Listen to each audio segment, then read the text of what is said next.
Radha Ramana Hari Govind Jai Jai.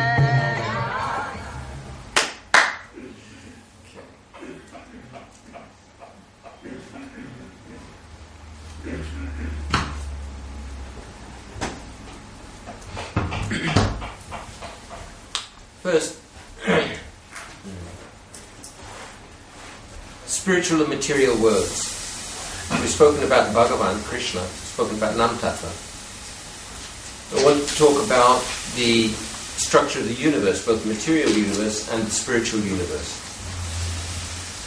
So our understanding from the Vedas is quite considerably different from the understanding that we get from the astronomers. And there's a perpetual question how we can reconcile the two. It's not easy to see how to reconcile them, and at least from my point of view, I see that there's two parallel realities. Not forgetting that the demigods are controlling the way that we see, so they can definitely control the way that we see things. Anyway,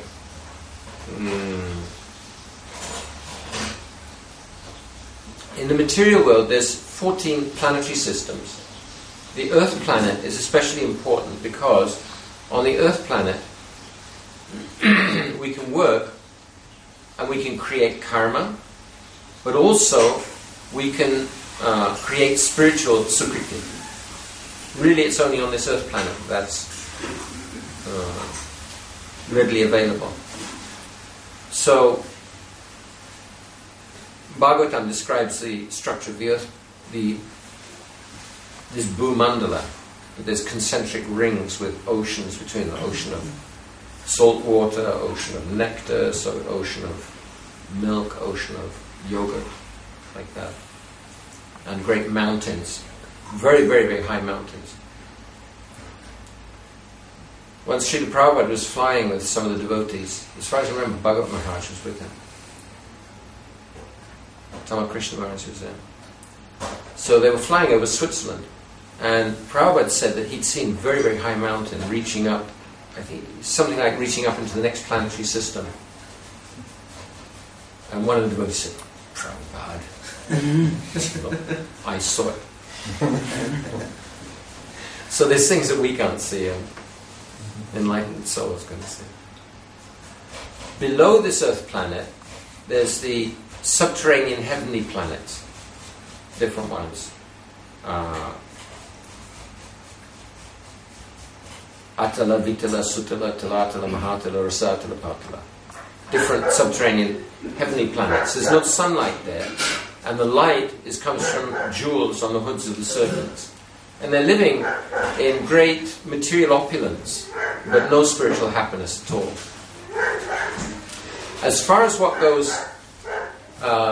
on above the Earth planet, so that's described in a very wonderful way in Sri Brihad Bhagavatamrita by Srila Sanatana Goswami. He describes how Gop Kumar was staying on this Earth planet and he was chanting Gopal mantra.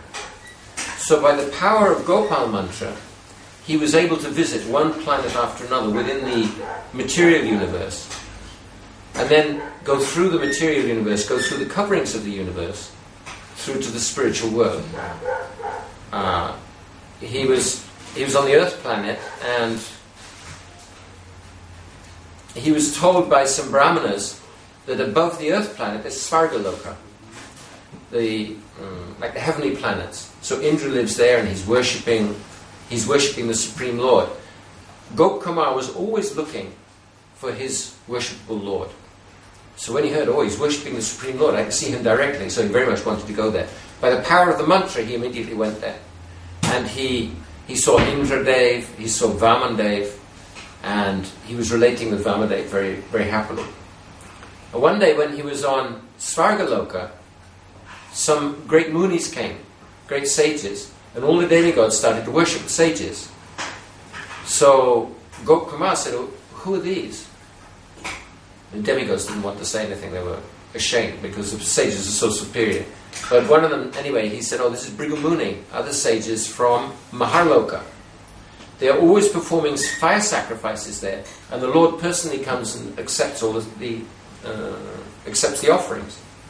So Gopkumar was very interested to go. He said, "Oh, I want to go there." So he's chanting his mantra, and very quickly he found himself in Maharloka. And he saw there that they were offering huge fire sacrifices, and Bhagavan was personally coming and accepting the offerings and the sacrifice. And in all the households, they were also making fire sacrifices in all the households, and Bhagavan was appearing in each and every household and accepting. So he was very, very happy. But then, at the end of the day of Brahma, there was a great fire, universal fire, and Maharloka became too hot. So all the sages went to Janaloka. So he stayed there for some time. After some time, he saw a very young boy, like 5 years old, completely naked, shining very, very brilliantly. He said, "Who's this?" "Oh, this is Sanat Kumar. He lives on Tapaloka. Up there's only Naishtik brahmacharis, and they worship in meditation. They see the Supreme Lord constantly." Oh, Gopkumar was very interested. "Oh, I want to see this." So very quickly he went to Tapaloka, and there he saw the 4 Kumars, and also the 9 Yogendras. And Pipalayan, the sage there, one of the sages, he told Gopkumar that, "Why are you trying to see the Lord with your eyes? You should meditate on him in the heart and see him in that way." But still he wasn't satisfied, because he wanted to see the Supreme Lord. And then one day Lord Brahma himself appeared from Satyaloka. So naturally Gopkumar was attracted, and he went to Brahmaloka. And there he saw Lord Brahma worshipping the Supreme Lord, who had 1,000 arms, accepting the results of sacrifice. He was very happy. But then he heard that beyond the material world there are enlightened beings, liberated beings. So then he became very curious, and he went through the coverings of the universe. In each covering of the universe, the yogis go there, so those who are liberated, they can get successive stages of sense gratification. Very, very, very subtle, and very, very, much better than what we have here. What we have here is very gross. So he went through the layers, just like when Arjun was in Dwarka, and one Brahmana accused the king of being incompetent, because the Brahmana's sons were dying one after another. And Arjun took a vow that, "I will protect. If this next boy dies, then I'll personally enter into fire." And the boy died. So Arjun was just ready to enter into fire, and Krishna said, "Hey, wait a minute. We'll go and find the boy." So they got on the chariot, they looked all through the material world, and then they went right through the layers of the universe. And they came outside, and they saw the causal ocean. Very, very gorgeous. And Mahavishnu lying in the causal ocean. So similarly, Gopkumar, he went through all the different layers of the universe, appreciating the different forms of sense gratification, and then he came through to the area of liberation, and he saw the deity of liberation. But he was afraid that he'd want to merge into that. And then while he was there, he heard singing and dancing, and he saw Lord Shiva. So he went to Shivaloka, beyond the material world. Went to Shivaloka, and then after that, he met with Vishnu Dutta, some servants of Lord Narayan, and then he went with them to Vaikuntha, and there he met with the Supreme Lord in Vaikuntha. He was always, because he's at heart, he's got a cowherd boy, so he used to run to. He said, "Hey Gopal, Gopal," and the inhabitants of Vaikuntha, they couldn't really understand this mood at all. And then he was singing songs about Krishna's cowherd pastimes in Braj. And the devotees in Vaikuntha, they're saying, "Oh, this is not suitable. This is, for very beginning, maybe you can sing these. Our Lord, he went to the material world just to kill Kamsa and kill a few demons and like that. But these are not very important pastimes." But others said, no, you don't understand. Actually, he can sing all the pastimes. Still, he wasn't satisfied. And in the end, by the blessing of his guru put his hand on Gopkumar's head, and Gopkumar found himself in the spiritual world, Golok Vrindavan, and there he actually met with Krishna face to face. So the there's this structure in the material universe, and then in the spiritual universe also. In Vaikuntha, everyone of worship, they know that Narayan is the Supreme Lord. They have the same form as Narayan, except that Narayan has Shrivat's Lakshmi, sign of Lakshmi on his chest, like curling gold hair. And in Vaikuntha, there's not so much ras. There's neutrality, there's neutral ras, shanta ras. And then there's the mellow of servitor. But there's no real friends in Vaikuntha. Narayan doesn't have father or mother. He doesn't have any beloved. Lakshmi is like servant. She's in Dasi ras. Above Vaikuntha, then there's Ayodhya, where Lord Ramachandra lives. Lord Ramachandra, there's more sweetness. Now he has father and mother, he has friends, and he has parents. But still, the rasas are limited.